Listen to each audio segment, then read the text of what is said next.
তুমি সত্যি বলছো চিনি তোমাকে পড়ে যাওয়া থেকে বাঁচিয়েছে? কি মুশকিল, আমি অযথা মিথ্যে বলতে যাব কেন? সেটাই তো জানতে চাইছি। এমন কি হলো যাতে তুমি চিনিকে বাঁচানোর জন্য আমাকে মিথ্যে বলছো?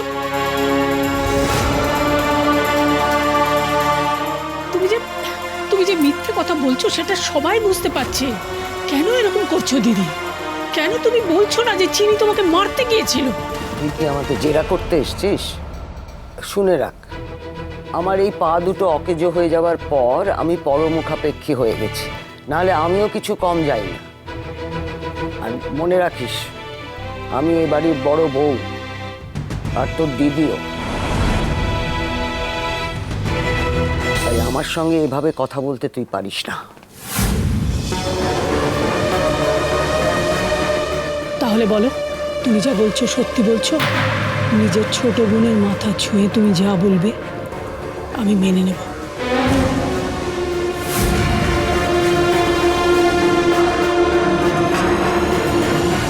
আমি সত্যি বলছি, যা বলছি সত্যি বলছি হেম। চিনি আমাকে মারতে চায়নি।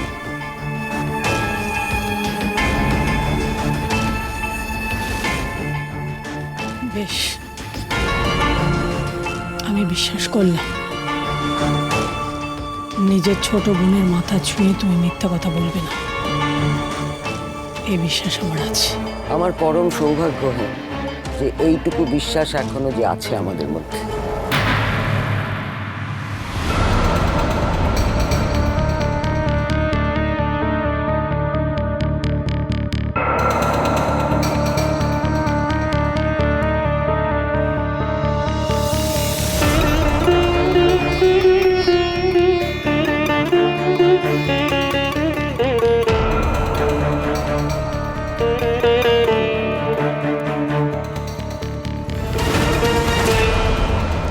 ক্ষমা করিস রে হেম, ওই গানের খাতাটা যে আমার চাই, তোর কাছে চাইলে তুই কোনোদিন আমায় দিবি না আমি জানি। ওই খাতার পাতায় যে অনেক রহস্যের উত্তর লুকিয়ে আছে, সেই উত্তরগুলো চিনি জানার আগে জানবো আমি। মা, ও মা, মা কোথায় তুমি? হয়েছে কি? এই তো মা, অন্তরা ফোন করেছিল ক্লিনিক থেকে। কেন, দাদু ভাইয়ের কিছু?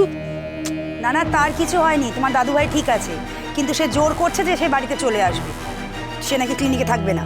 সে কি কথা? তাকে ডাক্তারে ছেড়ে দিচ্ছে? এত বড় একটা অ্যাক্সিডেন্ট, এত বড় একটা অপারেশন। মা, অন্তরার কথায় কি মনে হলো বলো তো? ও নিজের ইচ্ছায় জেদ করছে যে বাড়িতে চলে আসবে। আর তুমি তো তোমার দাদু ভাইকে চেনো, তোমার দাদু ভাইয়ের মুখের ওপর কথা বলার মতন ওই ক্লিনিকে কেউ নেই। ও ছোট মালিক, এ কেমন জেদ আপনার? হাসপাতালে থাকবে না এত বড় অপারেশনের পরেও? সুস্থ হতে তো সময় লাগে নাকি? কি হয়েছে ঠাম্মি? কি কাণ্ড দেখো, দাদু ভাই নাকি জোর করে হাসপাতাল থেকে ছুটি নিয়ে চলে আসছে। সে কি, হাসপাতালের মতন কি আর বাড়িতে কি করে পাবে? কি আর করব বলো, আমাদের সেটাই করতে হবে। হাসপাতালের চেয়েও বেশি যত্নে আমাদের বাড়িতে রাখতে হবে।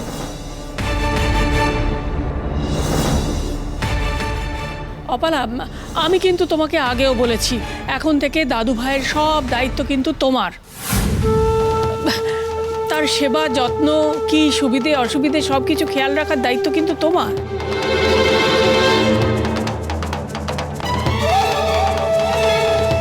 আর দ্রোণের কাছে যেন যে সে না চলে যায়, সেটা খেয়াল রেখো।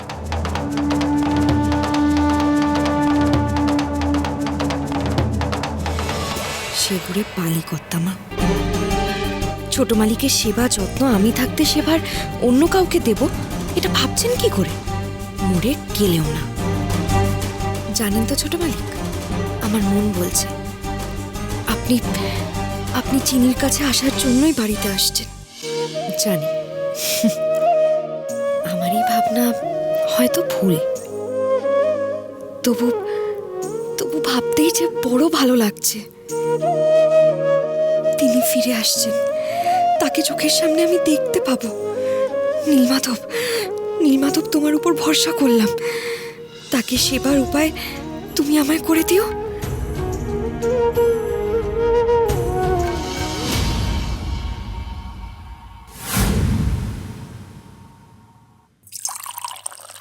বলছি বলো না গো, আমায় কিছু করতে হবে? তুমি তো সেই তখন থেকে একা হাতেই সব করছো। বারে উনি তো আমাকে রাঁধুনিরই কাজ করতে বলেছেন। আমাকে একা হাতেই সব করতে হবে। এই দেখো না, এটা হয়ে গেছে। এবার আমি পথ্যের জন্য সবজি কাটবো। পথ্যটা আমি নিজের হাতেই বানাবো। সে না হয় তুমি পথ্য নিজের হাতে বানিয়ে নেবে, কিন্তু বাকি রান্নাগুলো সে কি আর বাকি আছে নাকি গো তমিলা ম্যাডাম? সব হয়ে গেছে। ও মেয়ে তো মেয়ে নয়, ঠিক যেন মেশিন, ভন ভন করে হাত চলে।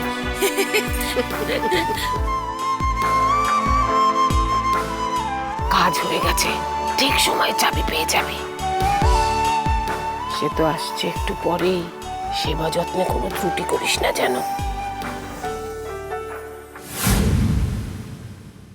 দ্রোণ, এবার একটু শুয়ে নে বাবা।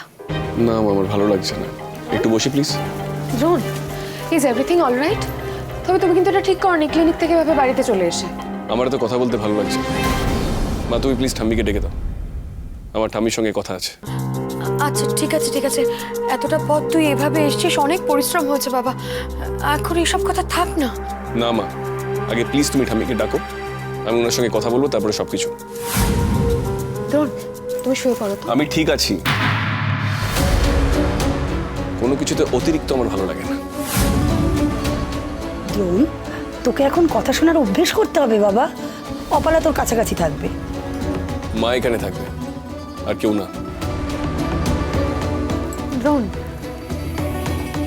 তুমি আমার সাথে এভাবে কেন বিহেভ করছো বলো তো? আর তুমি এত তাড়াতাড়ি সব কিছু ভুলে গেলে। আমি এত চেষ্টা করে আমার সবটুকু দিয়ে আমি তোমাকে ফিরিয়ে আনলাম, আর তুমি দ্রোণ, তোমার জন্য আমি সারা সারা রাত জেগে ঠাকুরের কাছে প্রার্থনা করেছি। তুমি তো শুনেছো, বলো আমার প্রার্থনা তুমি তো জানো। তাই তোমার জীবনে এখন আমার অধিকার আছে দ্রোণ। আমার জীবনে আমি ছাড়া আর কারোর অধিকার নেই।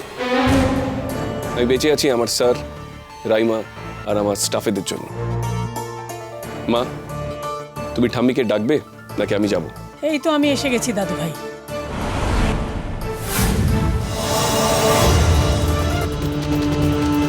এত কথা বলো না, এত কথা বলছো কেন দাদু ভাই? এখন তোমার বিশ্রামের দরকার। কিন্তু আমার এই বিশ্রামের মধ্যে, আমার এই অসুস্থতার মধ্যে তুমি আমাকে কেন একটা মিথ্যে কাগজ সাইন করতে পাঠিয়েছো? ভাই সেসব আলোচনা এখন থাক না, পরে না হয়। না কিছু পরে হবে না, আমি এক্ষুনি আলোচনাটা চাই। আর সত্যি বলতে আমি এর জন্যই ফিরে এসেছি। ও তুমি ইন্সপেক্টর নন্দনকে দিয়ে পাঠানো কাগজটার কথা বলছো তো? হ্যাঁ সেটাই বলছি। তুমি কেন চিনির নামে মিথ্যে কেসটা সাজাতে চাইছিলে বলো তো? চিনি আমার গাড়ি কোনো ক্ষতি করেনি, ও ক্লিনিক থেকে অনেক আগে চলে গেছিল। দাদু ভাই তুমি বড্ড সহজ সরল। আচ্ছা যাবার আগে চিনি তো গাড়িতে কিছু করে রেখে দিয়ে যেতে পারে। না পারে না, আমার অ্যাক্সিডেন্ট হয়েছে আমার কেয়ারলেসনেসের জন্য, গাড়ির কোনো সমস্যা হতে পারে না। বাহ, তাহলে পুলিশের লোক মিথ্যে কথা বলছে। পুলিশের রিপোর্ট বলছে গাড়িতে গন্ডগোল ছিল। ফাইন, যদি ধরেও নি গাড়িতে কারচুপি করা হয়েছে, সেটা যে চিনি করেছি তার কি কোনো প্রুফ আছে? দ্রোণ, চিনি ছাড়া এই কাজ কে করবে? হ্যাঁ দ্রোণ, ও আসলে আমাদের সবার পেছনে পড়ে রয়েছে, কারণ ও চায় না যে আমার আর তোমার বিয়েটা হোক। আমি ঠাম্মির সঙ্গে কথা বলছি, তোমার সঙ্গে নয়। দ্রোণ, দ্রোণ এত উত্তেজিত হোস না বাবা, এমনিই তোর হাত ধরছে। এখন এইসব কথাগুলো থাক না। না মা, এই কথাগুলো না হলে আমি রেস্ট নিতে পারবো না। আমি প্রমাণ কোথায়? ওই যে ওটা করেছে সেটার প্রমাণ কি? ও আচ্ছা, হাতে হাতে প্রমাণ না দিলে তুমি ঠাম্মির কথাও বিশ্বাস করবে না, তাই তো? না করবো না, প্রমাণ ছাড়া আমি কিছু বিশ্বাস করবো না। তুমি বলো, কেউ দেখেছে চিনিকে এই কাজটা করতে? বলো। চিনি যে আমার গাড়িতে কারসাজি করেছে তার কোনো সিসিটিভি ফুটেজ আছে? আছে? আশ্চর্য তো, আমি তো কিছুই বুঝতে পারছি না দাদু ভাই। মেয়েটা আবার তোমাকে কি জাদু করলো? কেন তুমি ওকে বারবার আড়াল করার চেষ্টা করছো? কারণ চিনি এখনো আমার আইনত স্ত্রী, কোনো আমার আইনত স্ত্রী, কোনো আমার আইনত স্ত্রী। আর তোমরা বোধহয় এটা ভুলে যাচ্ছ।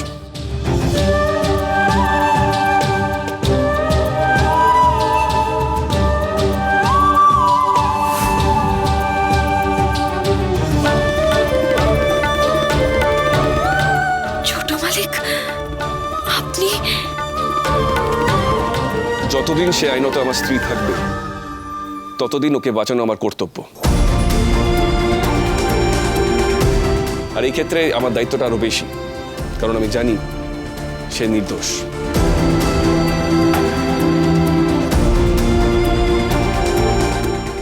আর যেখানে তুমি জানতে যে চিনি দোষী, সেখানে তুমি কি করেছো দাদু ভাই?